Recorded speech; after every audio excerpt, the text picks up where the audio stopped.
ফিরে এলাম নতুন আর একটা ভিডিও নিয়ে। আজকের ভিডিওতে আলোচনা করব পশ্চিমবঙ্গ মধ্যশিক্ষা পর্ষদ নির্ধারিত অষ্টম শ্রেণীর সাহিত্য মেলা গ্রন্থের অন্তর্গত তামিল ভাষা ও সাহিত্যের অন্যতম লেখক সুন্দর রামস্বামীর লেখা টিকিটের অ্যালবাম গল্পটি রচনা করেছেন সুন্দর রামস্বামী।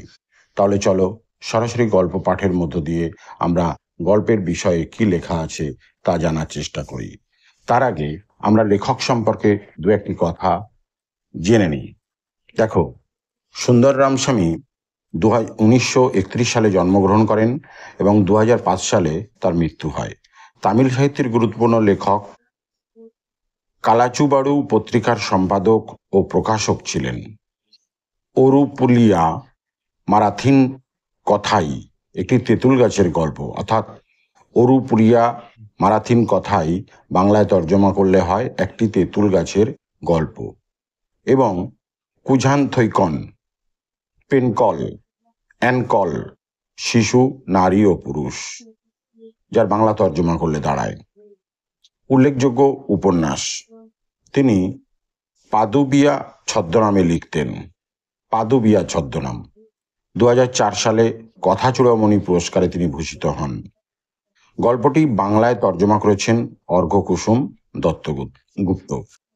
তো আমরা মূল গল্পের মধ্যে এবার প্রবেশ করি, দেখা যাক সেখানে কি বলা হচ্ছে। টিকিটের অ্যালবাম। সুন্দর রামস্বামী। রাজাপ্পা খেয়াল করলো হঠাৎ যেন ওর জনপ্রিয়তা কমে গেছে। গত 3 দিন ধরে সবাই নাগরাজনের চারপাশে ভিড় জমাচ্ছে। রাজাপ্পা আর নাগরাজন যেন পরস্পরের প্রতিদ্বন্দ্বী। রাজাপ্পা এবং নাগরাজন, তারা যে সহপাঠী, তাদের একসঙ্গে ওঠা বসা, খেলাধুলো, ক্লাসের বন্ধু বান্ধবী, তারাও যে সবাই পরস্পরের সঙ্গে সংযোগ রেখে চলে। হঠাৎই রাজাপ্পার এই খেয়াল হওয়াটা তার মনের মধ্যে অস্বস্তি বাড়ায়। রাজাপ্পা সবাইকে বোঝানোর চেষ্টা করলো যে নাগরাজন বড্ড দাম্ভিক, কিন্তু কেউ ওর কথায় কান দিল না। কারণ নাগরাজনের কাকা সিঙ্গাপুর থেকে টিকিট যে অ্যালবাম পাঠিয়েছিল সেটা সে সবাইকে দেখতে দিত। নাগরাজনের চারপাশে জড়ো হয়ে অ্যালবামটা চোখ দিয়ে গিলে খেত যতক্ষণ না সকলের ক্লাসের জন্য স্কুলের ঘন্টা বাজত। অর্থাৎ কিনা রাজাপ্পার মনের মধ্যে একটা যন্ত্রণা থেকে তার অ্যালবাম আর কেউ দেখতে চাইছে না। তার অনেক কষ্ট করে সংগ্রহ করা ছবিগুলো, যে ডাকটিকিটগুলো, যে কেউ আর পছন্দ করছে না। হঠাৎ করেই গত 2-3 দিনের মধ্যেই তার গুরুত্ব এতটা কমে যাবে সে ভাবতে পারছে না। কারণটা কি না, নাগরাজনের কাকা সিঙ্গাপুর থেকে একটা অ্যালবাম পাঠিয়েছে, তাতে বিদেশি নানান রকম ডাকটিকিট আছে। সবার কৌতূহল সেটার ওপরে, সবাই ভিড় করে আছড়ে পড়ছে তার ওপর। তাই তার মনের মধ্যে যন্ত্রণাটা সে এভাবে হজম করার চেষ্টা করে যে নাগরাজন বড় দাম্ভিক। তারপরেই বলা হচ্ছে দুপুরের খাবারের ঘন্টা পড়লেই আবার সবাই ওর চারপাশে ঘোরাঘুরি করত আর সন্ধেবেলা ওর বাড়ি ধাওয়া করত। অর্থাৎ নাগরাজনের পাশ ছেড়ে যেন কেউ আর যেতে চাইছে না। যখনই তাদের মন চাইছে অ্যালবাম দেখবে, তখনই নাগরাজনকে তারা আষ্টে পৃষ্ঠে ধরছে। নাগরাজন একটু অধৈর্য না হয়ে ওদের সবাইকে অ্যালবামটা দেখাতো। ও কেবল একটা শর্ত করেছিল, কেউ অ্যালবামটা ধরবে না। ও নিজের কোলে অ্যালবামটা রেখে পাতাগুলো উল্টাতো আর সবাই ভরে দেখত। অর্থাৎ নাগরাজনের মধ্যে কোনো দাম্ভিকতার প্রকাশ পাওয়া যায় না এই কথাগুলোর মধ্য দিয়ে। কিন্তু রাজাপ্পার মনে সেই আশঙ্কাই দৃঢ় বদ্ধমূল হয়েছিল। নাগরাজন সে বরং সবার সঙ্গে পারস্পরিক বন্ধুত্বপূর্ণ পরিবেশের মধ্যে দিয়ে সবাইকে দেখতে দিত। এমনকি সে যাতে সেটা নষ্ট না হয়ে যায়, আরও অধিক সংখ্যক বন্ধুরা যাতে দেখতে পায়, তার জন্য সে একটা ব্যবস্থা নিয়েছিল যে কেউ যেন সেটা নিয়ে ধরাধরি করে টানাটানি করে না ছিঁড়ে কুড়ে ফেলে। তার শর্ত এটাই যে কোলে অ্যালবামটা রেখে সে পাতা উল্টাবে আর সবাই প্রাণ ভরে সেটা দেখবে। মেয়েদেরও অ্যালবামটার দেখবার ইচ্ছা হতো। তাদের মধ্যে সবচেয়ে ডানপিটে পার্বতী। ডানপিটে মানে চঞ্চল, দুরন্ত, ছটফটে। তো এই পার্বতী নামে তাদেরই এক বন্ধু নাগরাজনের কাছে এসে মেয়েদের নাম করে চাইতো। নাগরাজন মলাট লাগিয়ে অ্যালবামটা তাকে দিত। নাগরাজন ভাবতো যে অ্যালবামটা নষ্ট হয়ে যেতে পারে টানাটানি হাতাহাতিতে। তখন দেখা গেল সেটা আর উদ্ধার করা বা ফিরে পাওয়া সম্ভব হবে না, তাই তার ভালোবাসার নিরিখে এই অ্যালবামটা একটা মলাট লাগিয়ে মেয়েদের কাছে দিয়েছিল, অর্থাৎ ডানপিটে পার্বতীর কাছে। সব মেয়েদের দেখা হয়ে গেলে সন্ধ্যাবেলা অ্যালবামটা তাকে ফিরিয়ে দেওয়া হতো, আবার সব মেয়ের দেখা হয়ে গেলে সেটা সন্ধ্যাবেলায় তাকে ফিরিয়ে দেওয়া হতো, অর্থাৎ নাগরাজনের কাছে ফিরিয়ে দিত। কেউ রাজাপ্পার অ্যালবামের কথা উল্লেখ করতো না বা তাকে পাত্তাও দিত না, অর্থাৎ রাজাপ্পার অ্যালবামের আর গুরুত্ব নেই। রাজাপ্পার অ্যালবাম যেন আজকে অনেক ব্যাকডেটেড হয়ে গেছে, পুরনো দিনের হয়ে গেছে, এরকম একটা ভাবনা থেকেই সবাই নাগরাজনের প্রতি, মানে তার ওই অ্যালবাম দেখবার প্রতি আর কি আকৃষ্ট হলো। একসময় রাজাপ্পার অ্যালবাম খুব বিখ্যাত ছিল। রাজাপ্পা খুব কষ্ট করে টিকিট জোগাড় করত, যেমন করে মৌমাছিরা মধু সংগ্রহ করে। এটা একটা প্রশ্ন তোমাদের অনুশীলনীতে আছে যে রাজাপ্পা কীভাবে এই টিকিটগুলো সংগ্রহ করত। তাহলে উত্তরটা কী দাঁড়াবে না, রাজাপ্পা খুব কষ্ট করে টিকিট জোগাড় করত কীভাবে না, যেমন করে মৌমাছিরা মধু সংগ্রহ করে। এটাই যেন ছিল ওর জীবন। সে ভোরবেলায় অন্যান্য টিকিট সংগ্রাহকদের সঙ্গে দেখা করার জন্য বেরিয়ে পড়তো। একটা রাশিয়ার টিকিটের সঙ্গে দুটো পাকিস্তানি টিকিটের বিনিময় করত, অর্থাৎ একটা দামি টিকিট পাওয়ার জন্য দুটো কম দামি টিকিট দিয়ে সে ওটা সংগ্রহ করত। বিকেলবেলা স্কুলের সব বই এক কোণে ধূপ করে রেখে হাফ প্যান্টের পকেটে জলখাবার ঢুকিয়ে চোঁচো করে এক কাপ কফি গেলে আবার বেরিয়ে পড়তো। 4 মাইল দূরের একটা ছেলের কাছে একটা কানাডার টিকিট আছে। ওর অ্যালবামটা ছিল ক্লাসের সবচেয়ে বড়। রাজস্ব বিভাগের এক অফিসারের ছেলে ওটা 25 টাকা দিয়ে কিনতে চেয়েছিল। তাহলে বুঝতেই পারছো যে রাজাপ্পা টিকিট সংগ্রহ করার ইতিহাসটা কত কঠিন ছিল। রাজাপ্পা দুটো পাকিস্তানি টিকিটের বিনিময়ে একটা বা রাশিয়ান টিকিট সে সংগ্রহ করতো, কানাডিয়ান নয়, রাশিয়ান টিকিট। আবার দেখা গেল রাজস্ব বিভাগ অর্থাৎ ট্যাক্স ডিপার্টমেন্টের কর্মীর ছেলে, তার সঙ্গে বন্ধুত্বের সূত্রে সেই বন্ধু দেখা গেল তার কাছ থেকে এই অ্যালবামটা 25 টাকার বিনিময়ে কিনতে চেয়েছিল, কিন্তু রাজাপ্পা সেটা দিতে রাজি হয়নি, মানে বিক্রি করতে রাজি হয়নি। কি সাহস! রাজাপ্পা সমুচিত জবাব দিল, তুই কি তোর বাচ্চা ভাইকে আমার কাছে 30 টাকায় বিক্রি করবি? ছেলেরা জবাবটার তারিফ করল, অর্থাৎ তার বন্ধুরা পাশ থেকে এই রকম একটা উত্তর দেওয়ায় তাকে বুঝিয়ে দিতে পারলো এবং তারও কদর কতখানি বেড়ে গেল বন্ধুদের কাছে, সেটাই সে মনে মনে ভাবতে থাকে। কি না, আপন ভ্রাতাকে কখনো 30 টাকার বিনিময়ে কেউ বিক্রি করে না। তো সেরকমই তার ভ্রাতৃতুল্য এই অ্যালবাম, সে কখনোই ওই 25 টাকার বিনিময়ে ওই রাজস্ব বিভাগের কর্মীর ছেলেকে এটা বিক্রি করতে সে রাজি নয়। কিন্তু এখন কেউ আর ওর অ্যালবামটার দিকে তাকাই না, অর্থাৎ যে অ্যালবামের এত গুরুত্ব ছিল আজ সেই অ্যালবাম কেমন যেন গুরুত্বহীন হয়ে পড়েছে। আরও কী সব বলতো, নাগরাজনের অ্যালবামের কাছে পিঠে আসার যোগ্যতাও নাকি ওর অ্যালবামের নেই। অর্থাৎ নাগরাজনের যে অ্যালবাম, যেটা তার কাকা এনে দিয়েছে, সেই অ্যালবামটা যে এখন গুরুত্ব পাচ্ছে আর তার অ্যালবাম যে গুরুত্ব পাচ্ছে না, সেটা ভেবেই তার মানসিক যন্ত্রণা বেড়ে গেছে। রাজাপ্পা মুখ ফিরিয়ে নিত। অবশ্য চোরা দৃষ্টিতে অ্যালবামটা দেখতো সত্যি অপরূপ সুন্দরতা, অর্থাৎ রাজাপ্পাও স্বীকার করে যে সেটা সত্যি খুব সুন্দর। হয়তো রাজাপ্পার যেসব টিকিট ছিল সেসব ওটাই ছিল না, হয়তো অত বেশি টিকিটও ছিল না, কিন্তু ওটা ছিল একেবারে অদ্বিতীয়। অর্থাৎ রাজাপ্পার ধারণা অনুযায়ী রাজাপ্পার টিকিটের যে অ্যালবাম সেটা নাগরাজনের সঙ্গে খাপ খায় না বিভিন্ন কারণে। নাগরাজনের টিকিটের সংখ্যা হয়তো কম, কিন্তু হলে কী হবে, অনেক বেশি ডাক টিকিট থাকা সত্ত্বেও যেন তাদের কৌতূহল আর নেই এই সিঙ্গাপুর থেকে পাঠানো নাগরাজনের কাকার অ্যালবামটি যেন আরও বেশি গুরুত্ব পেয়ে গেছে।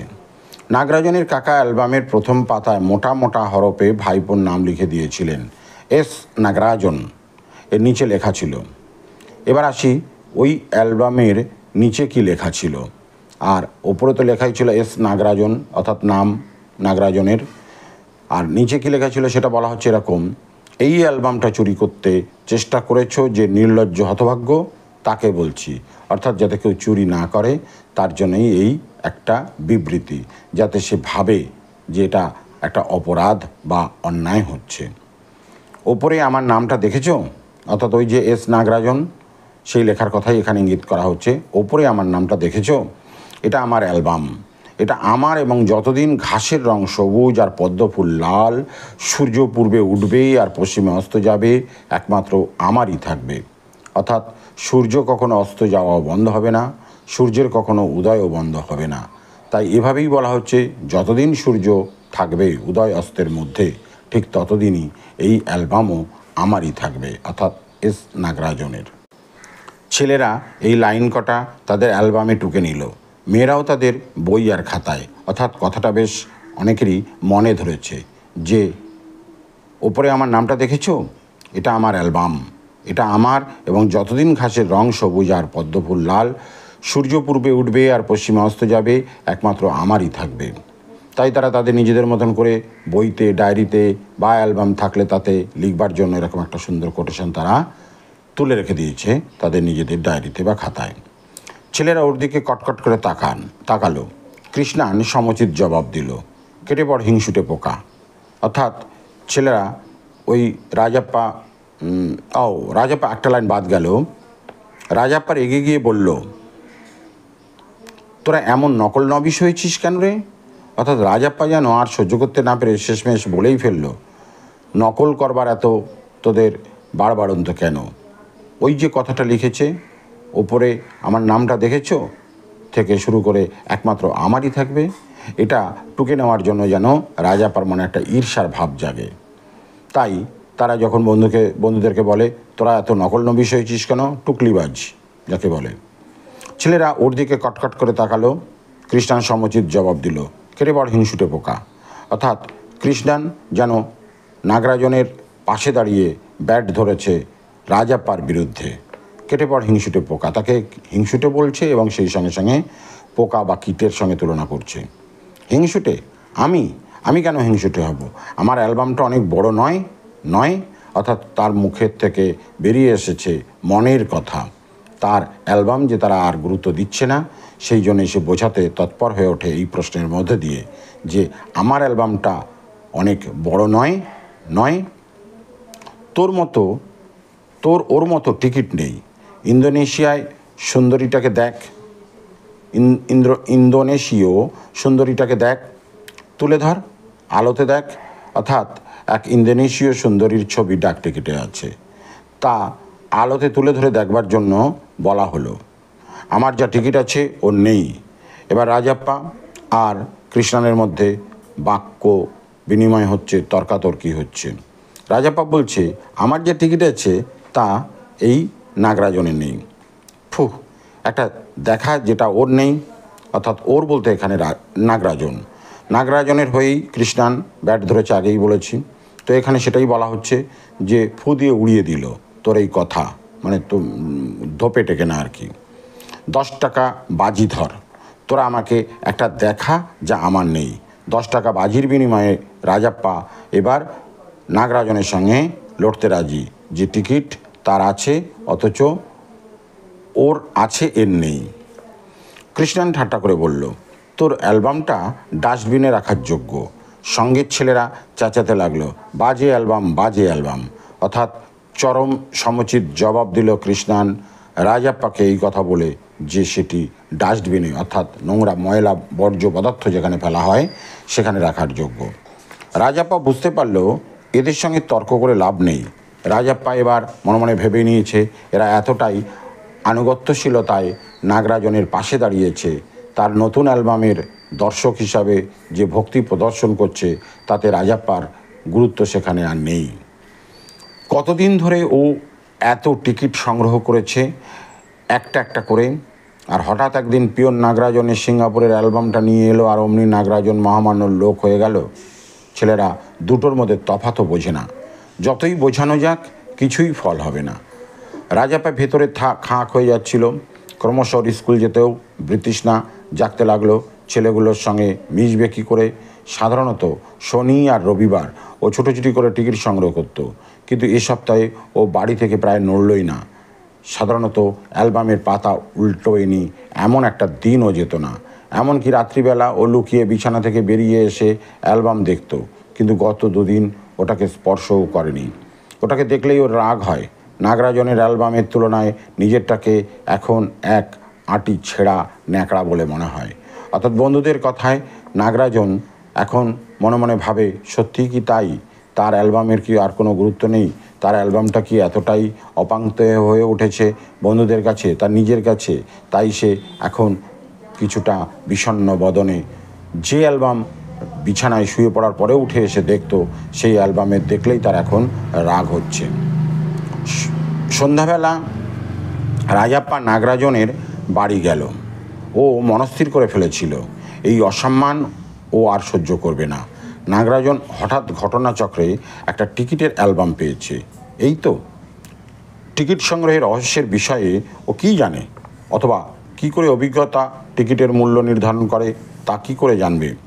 ও হয়তো মনে করে আকারে যত বড় হবে তত দামি হবে অ্যালবাম, অথবা হয়তো মনে করে শক্তিশালী দেশের টিকিট দুর্বল দেশের টিকিটের থেকে বেশি দামি।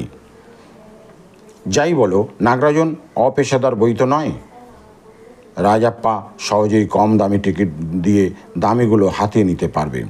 ও আগেও অনেককে এমন ঠকিয়েছেন। টিকিট সংগ্রহের দুনিয়াতে এমনই চালাকি প্রতারণা খুব চলে। নাগরাজন তো শিক্ষার্থী মাত্র। অর্থাৎ রাজাপ্পার মনের মধ্যে এবার নাগরাজনের টিকিট হাতানোর ভাবনা এখান থেকে প্রকট হয়ে ওঠে। সে কিভাবে বোকা বানিয়ে তাকে তার টিকিট সংগ্রহ করতে পারে সেই কৌশল এবার কাজে লাগানোর জন্য তৎপর, যাতে তার বন্ধুদেরও সমুচিত জবাব দেওয়া যায় নানান রকম বাজে কথার। সেইভাবেই সে এখন এই মনের কথাগুলো ব্যক্ত করে চলে এইভাবে। রাজাপ্পা সোজা দোতলায় নাগরাজনের ঘরে গেল। অর্থাৎ নাগরাজন দোতলার যে ঘরে থাকে সেখানে গেল। কেউ বাধা দেয়নি, কারণ ও প্রায়ই বাড়িতে আসতো। রাজাপ্পা নাগরাজনের ডেস্কে বসে পড়ল। খানিক বাদে নাগরাজনের ছোট বোন কামাক্ষী এলো। আমরা চতুর্থ চরিত্র এখানে পেয়ে গেলাম, কামাক্ষীকে। তাহলে নাগরাজন, রাজাপ্পা এবং তার বন্ধু, তাদের বন্ধু কৃষ্ণান, আর এখন পাচ্ছি নাগরাজনের বোন কামাক্ষী। দাদা শহরে গেছে। তুমি কি ওর নতুন অ্যালবাম দেখেছো? অর্থাৎ নতুন অ্যালবামের যে গুরুত্ব কদর সেটা কামাক্ষীও জেনে গেছে। তাই নতুন অ্যালবামটা দেখেছে কি না তা দাদার বন্ধু এখানে রাজাপ্পা দাদাকে সে জিজ্ঞাসা করে।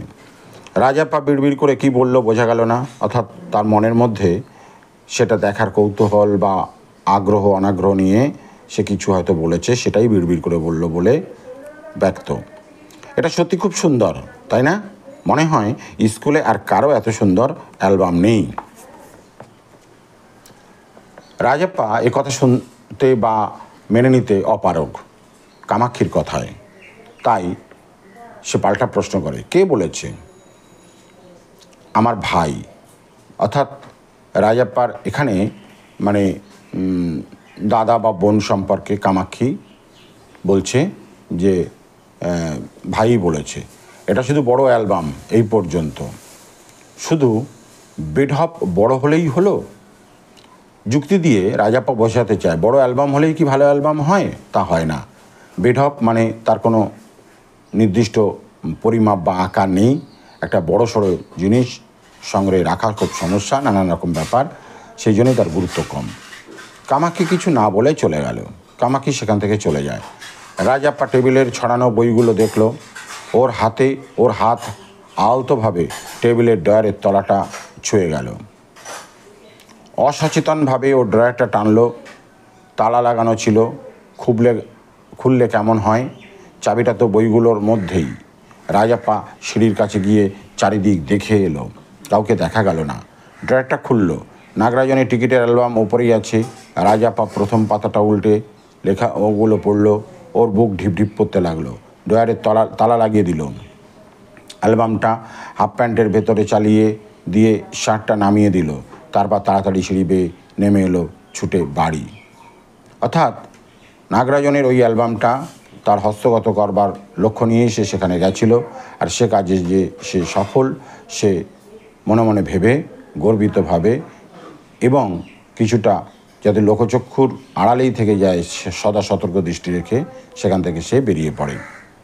বাড়িতে পৌঁছে ও অ্যালবামটা বইয়ের র্যাকের পেছনে লুকিয়ে রাখলো। শরীর দিয়ে তখন হলকা বেরুচ্ছে, গলা শুকিয়ে কাঠ, মাথায় রক্তের চাপ বোধ হচ্ছে। রাত 8টার সময় আপ্পু আর একটা চরিত্র, যে ওর বাড়ির উল্টো দিকে থাকে, এসে রাজাপ্পাকে বলল যে নাগরাজনের অ্যালবামটা চুরি গেছে। ও আর নাগরাজন শহরে গিয়েছিল, ফিরে এসে দেখে অ্যালবামটা চুরি গেছে।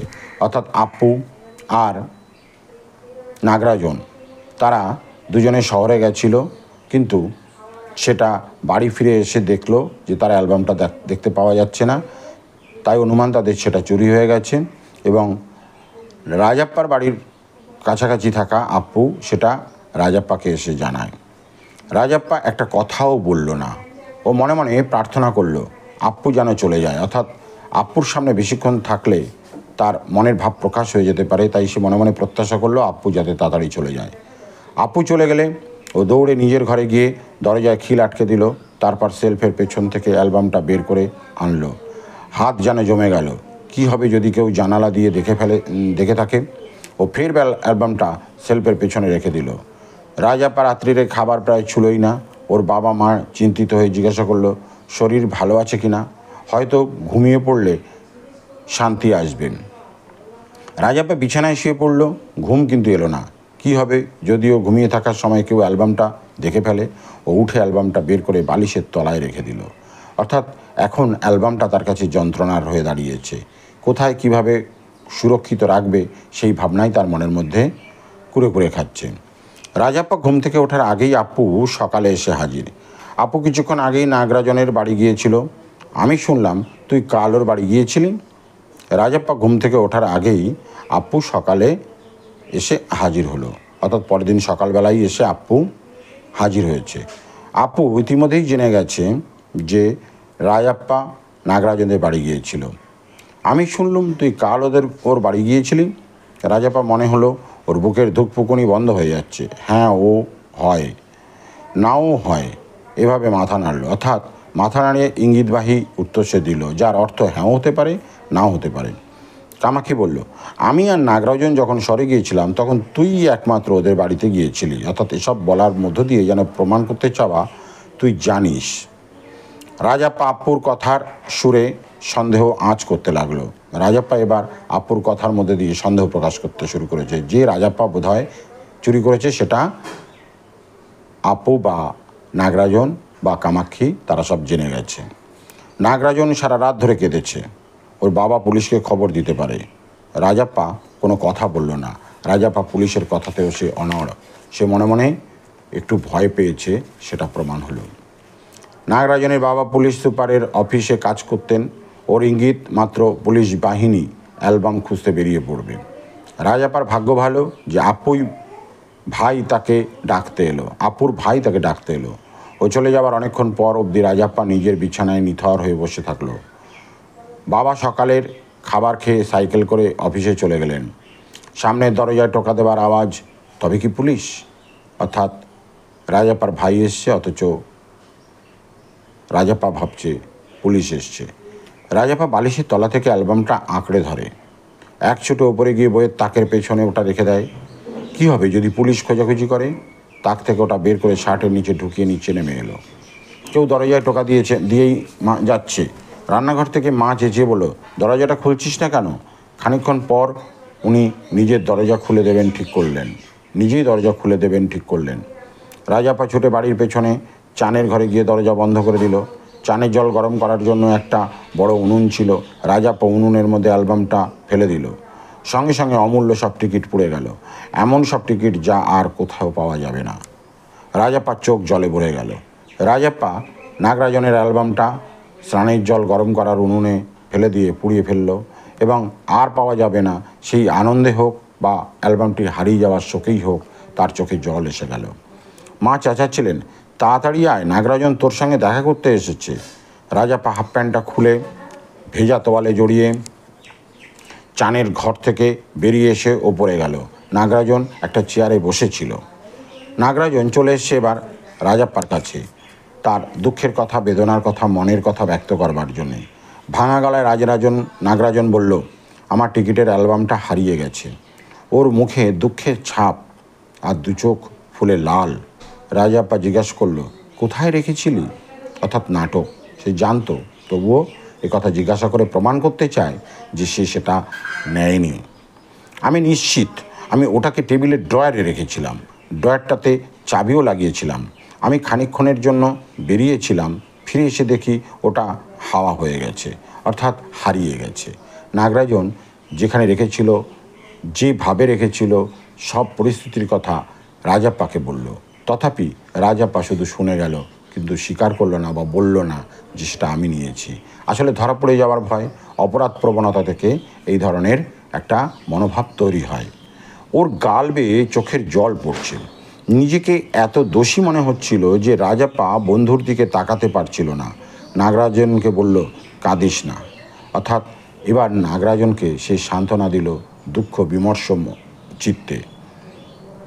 কিন্তু যতই নাগরাজনকে সে শান্ত করতে চেষ্টা করছিল, ততই সে কাঁদতে লাগলো। অর্থাৎ রাজাপ্পাকে যতই সে শান্ত করার, নাগরাজনকে যতই সে শান্ত করার চেষ্টা করে, ততই যেন তার বুক ফুটে বেরিয়ে আসে সেই কান্না। রাজাপ্পা ছুটে নিচে গেল, তারপর মুহূর্তে নিজের অ্যালবামটা হাতে করে নিয়ে এলো। নাগরাজন, এই আমার অ্যালবাম, এটা তোর। আমার দিকে এভাবে তাকাস না, আমি সত্যি তোকে এটা দিচ্ছি, অ্যালবামটা তোর। অর্থাৎ অপরাধ প্রবণতা থেকে নিজের জিনিস উজাড় করে দেওয়ার যে ভাবনা, সেটাই কার্যকর হচ্ছে এখানে রাজাপ্পা তার নিজের অ্যালবামটি নাগরাজনকে দেওয়ার মধ্য দিয়ে। যেন ওটা হারিয়ে গেছে, তাই নিজেরটা দিয়ে সেই পাপ মোচনের ভার সে তুলে দিচ্ছে নাগরাজনের হাতে। তুই ঠাট্টা করছিস? অর্থাৎ নাগরাজন তাকে মনে মনে ভাবছে যে ও বোধহয় ইয়ার্কি করছে, এখন তার অ্যালবামটার গুরুত্ব বেড়ে গেল আর তারটা পাওয়া যাচ্ছে না। তুই ঠাট্টা করছিস? না, আমি এটা তোকে দিচ্ছি, সত্যি, আজ থেকে এটা তোর, এটা ধর।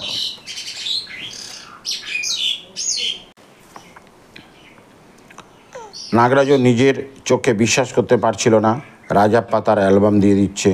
রাজাপ্পা ওকে নেবার জন্য অনুরোধ করে যাচ্ছে। নাগরাজন আর রাজাপ্পার মধ্যে এখন চলছে একটা অ্যালবাম নিয়ে গ্রহণ ও গ্রহণ না করার মনোভাব নিয়ে ঠেলাঠেলি। নাগরাজন জিজ্ঞাসা করলো, তোর কি হবে? আমি আর এটা চাই না। একটা টিকিটও না? না, একটাও না। কিন্তু তুই তোর টিকিট ছাড়া কী করে বাঁচবি? রাজাপ্পার চোখ জলে ছলছল করে উঠল। কাঁদিস না, তোকে অ্যালবাম দিতে হবে না, রেখে দে, কত কষ্ট করে এটা বানিয়েছিস। এবার নাগরাজনও তার অ্যালবাম যে নিতে চায় না, কষ্ট করে বানানো, সেটাও সে স্বীকার করছে। না, তুই রাখ, এটা তোর জন্য, বাড়ি নিয়ে যা, দয়া করে নিয়ে চলে যা, কাঁদতে কাঁদতে রাজাপ্পা বলল। এবার রাজাপ্পাও চোখে জল এনে সেই নাগরাজনকে সেটা দিয়ে দিতে চায়। নাগরাজন হতবুদ্ধি হয়ে গেল, অ্যালবামটা নিয়ে নিচে নেমে এলো। রাজাপ্পা জামার খুঁট দিয়ে চোখ মুছতে মুছতে ওর সঙ্গে